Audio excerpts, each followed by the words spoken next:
Okay, guys, the wait is over. The time has come.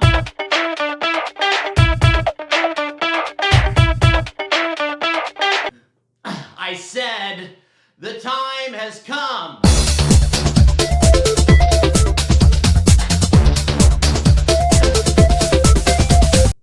All right, anyway, at some point during this video, I'm going to be making my announcement for the winner, sorry for the glare, of the SLS Lego set.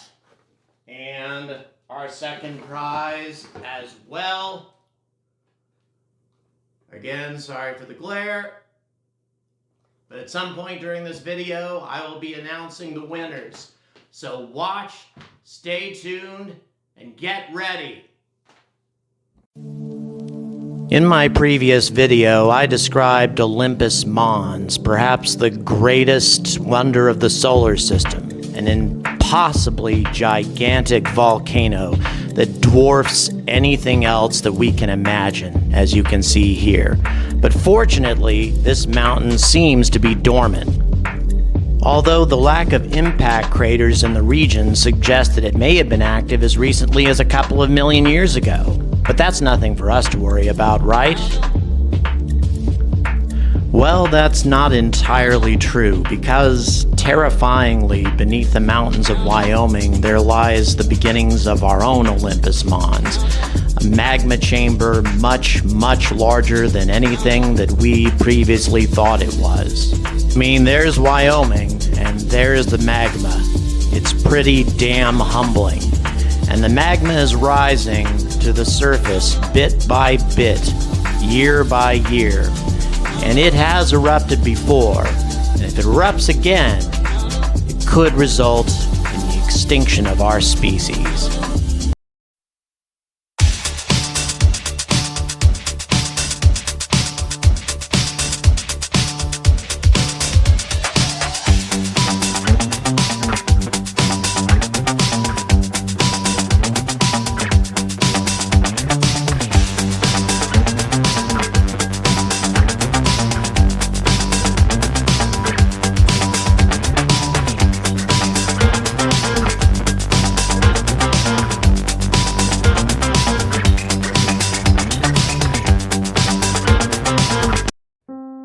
On the morning of April 5th, 1815, it was calm and peaceful, but suddenly there was a series of horrendous sounds, explosions that could be heard for thousands of miles. And over the course of the next few days, those noises continued, and the sky began to change in color and darken throughout the whole of Southeast Asia.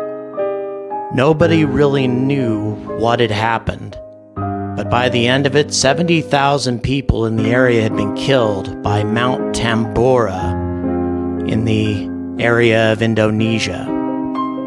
Now, of course, cameras didn't exist at this time, but it wouldn't have mattered because anybody close enough to have seen the explosion did not live to tell the tale.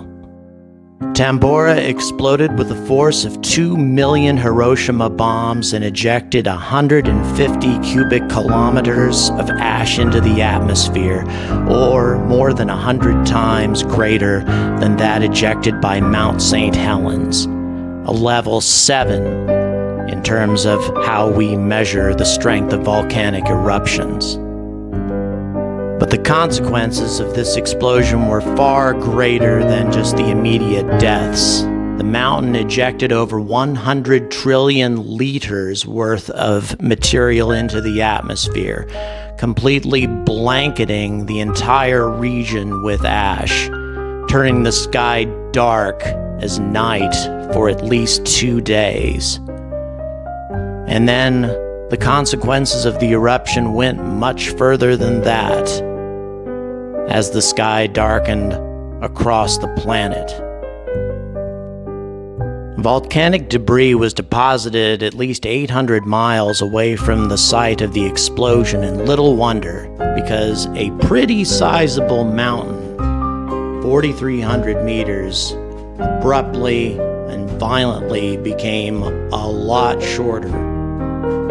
just over 2,800 meters, and leaving a sizable caldera in its wake, and all the rest of the island was ejected into the atmosphere, causing a catastrophe that spread across the planet in the form of tsunamis that killed thousands of people in the immediate vicinity, but affecting global climate to a degree that nobody had ever experienced before.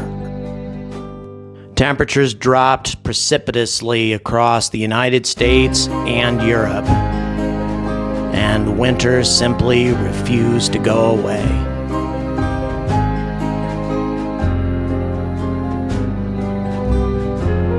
So naturally, there were crop failures across the planet, and famine followed.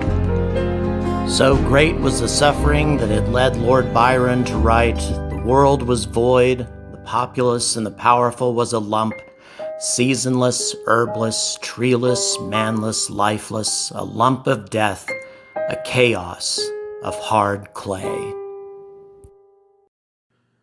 Now, of course, I wouldn't be me if I didn't get pissed off about this.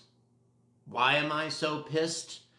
Well, the Battle of Waterloo inflicted far fewer casualties than this disaster, which took place in the following year.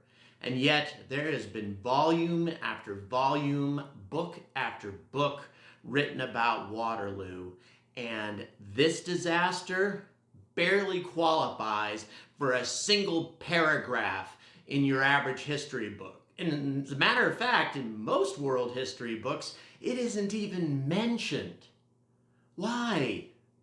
Because it was a natural disaster and not a great military conflict with one of the greatest conquerors of all time? Is it because so many people were killed, but most of them were in Southeast Asia or Indians, and who gives a shit about them? Or was it because that subconsciously we want to bury this event in our collective consciousness? Because the next time something like this happens, it could actually be worse. So much worse. Because the last time Yellowstone erupted, over 600,000 years ago, it was not a level 7 explosion like Tambora, but a level 8, which looks something like this. The ground will turn to fire, and this explosion, anybody who's close enough to witness it, will be dead in moments. And the ash that erupts into the atmosphere will change the climate in a drastic way, creating not a year without summer, but 10, unlike anything our species has ever witnessed. Well, you know, that isn't exactly true. The last time this mountain exploded, well, it's exploded 3 times actually, but on its most cataclysmic explosion, as near as we can tell from the fossil records, our species was reduced to a worldwide total of about 3,000 individuals. Our species very nearly went extinct. The force of the explosion of a supervolcano like what exists at Yellowstone, and by the way, it's not the only one on the planet that could do this, is difficult to describe. The last time this happened, over 50 miles worth of a mountain range completely vanished into the caldera, just sucked into the earth. 50 miles worth of mountains. It just is beyond comprehension. We can't even imagine anything like that. And we are so fortunate that nothing like that has happened during our civilization, as far back as recorded history can remember. We are very fortunate because, as near as we can tell, these sorts of things happen roughly every 500,000 years, that frequently. which means the last time this happened was 640,000 years ago. And we're overdue. So when this finally does happen, you notice I didn't say if, but when it happens, how bad will it be? Well, Yellowstone explosion will eject as much as 10 times as much ash into the atmosphere as the Mount Tambora explosion, and bury the western United States under a mountain of ash, essentially destroying the western United States and plunging the rest of the country into ruin. And it won't just be restricted to the United States. The entire world will be plunged into a 10-year-long winter, leading to crop failures and mass starvation. And what happens when countries are experiencing that and driven to desperation? I think the answer is pretty obvious. Since the world will be in a shambles and countries will be simply unable to help one another, nations with nuclear arsenals like the United States, Russia, and China will use these arsenals to threaten other countries to get the supplies that they need. Now, of course, this won't happen right away, but as the years pass and the United States is reduced from superpower to desiccated husk with a starving population, do we really believe that we won't resort to this kind of desperation? And how much longer before other nations with nuclear weapons do the same? Now, did I just show all of that to you for the ugly fun of scaring the hell out of you? Well, no, not really. The odds of something like that happening even within the next 1,000 years are not tremendously high. Even though we're overdue, it could be many, many generations before this takes place. But the point is, there are too many potential cataclysms facing our civilization that could simply end us. From global warming to a coronal mass ejection, both of which I've described in previous videos, to this. Any of these scenarios could simply wipe us out. So why am I making this point? Well, I think some of you can guess. We need to be established someplace else. We need to have a second human presence. Mars seems like the logical alternative, so that if something like this, or rather when something like this takes place, the human race will go on.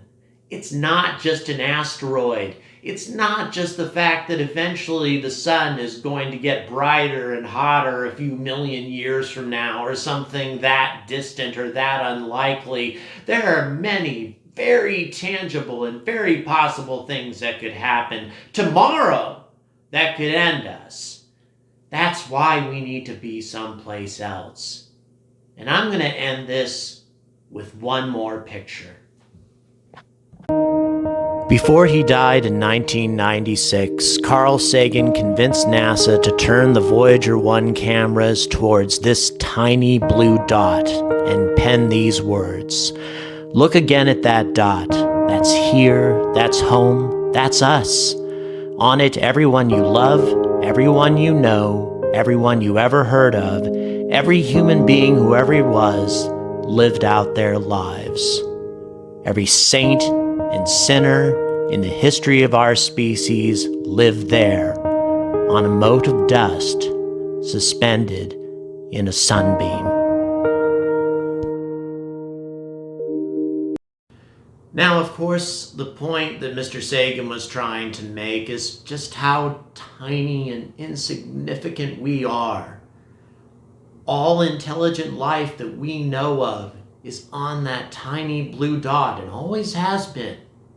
And that was just from a distance of 4 billion miles. Imagine how insignificant we are if we look at things on a galactic scale. It's mind-boggling. And to me, that means something else. Because we're so small, because we're so insignificant, we have to go someplace else. We have to establish a multi-planetary civilization if we are to have a choice of surviving, or a chance rather. One civilization, one species, living on a mote of dust in a sunbeam doesn't have a chance in hell. We will not survive in the long term unless we become a multiplanetary civilization. And we need to dismiss any notions that that's impossible or impractical and that we should focus exclusively on this planet, because that's not going to work. So we need to reach out for the stars sooner rather than later. I'm the Angry Astronaut, and until next time, stay... wait a minute. I almost forgot about something. Almost got you there. You didn't think I was going to let this one go by. All right, so before we go through this, and I know you're itching to hear the winners, but real quick, I just want to emphasize, regardless of who wins tonight, and by the way, there's a whole lot of you that are seriously deserving. I wish I could give you all an awesome prize, but I just can't. But thank you all for subscribing, and remember, these giveaways are going to continue. Every time I end one giveaway, I'm going to continue with another. Keep that in mind. And of course, the ISS, which I will be describing, as you see, I've made a little bit of progress on that. That's our next giveaway, and we only need 6 more subscribers, just 6. And then we can begin that process. And some of it's already begun, and some of you have gotten a head start. So let's get started with the finalists. We have Noah's Master Builder, who is, of course, a Lego fanatic. We have Randy Farm and Lifecraft, who also contributed quite a bit. One of my earliest subscribers, Corrupted Warlord. And the next one, I can't say this without getting demonetized, Mother Effing G's. Well, he contributed a lot as well, let me tell you. And then we have Michael, or it might be Michelle ADF. We have Bricks, obviously another Lego fanatic. And then the last 3 are of notable mention because they went all out to win this thing, and I gave them additional entries into the giveaway because of their over-the-top efforts. We have Gamerton Gang, Bjornball05, once again, I may be mispronouncing here, so I apologize, and Mishu Pro Gamer. As we've got 2 of these names with Gamer in the tag, obviously these guys play to win. So, here's our winners of the giveaway. Starting off with the second prize, and since we had so much effort made by you folks, I'm actually going to have 2 second prizes. Oh, sorry for the glare, there you go. 2 of these I'm going to give away. And the first of them goes away to Noah's Master Builder. So, you have 1 week to email me your shipping information, and once I have it, I will send it out by Friday, unless it takes a little longer to receive it. But I will ship it out very promptly, and you will have this. So that's the winner of our first of our second prizes, and the other of these sets goes to Bjornball05. And now, the moment you've all been waiting for. Again, sorry for the glare, even though I can't stand this thing. It's an amazing kit, let me tell you. And it goes to Gamerton Gang. Congratulations on winning this set. Congratulations to all of my winners. And keep in mind, this gets started very soon, and I'm going to be adding some additional bonuses onto it. Oh yes, and the Easter egg. Don't forget about that from the Boeing Blows video. That was very, very difficult to find. We had a whole team of people actually from the What About It site who are very, very good at space, and they couldn't spot it. So to the 3 people who spotted that particular Easter egg, I have something special for you. So get in touch with me as quickly as you can via email, and I have that in the description. For the rest of you, go back and find that Easter egg. It is within the flight of the Boeing Starliner. That's where you're going to find it. So once again, congratulations to everyone, but stay tuned. More giveaways are starting right away. So hang in there. There's going to be more Legos and other bonuses to come. And once again, thank you so much for staying angry about space.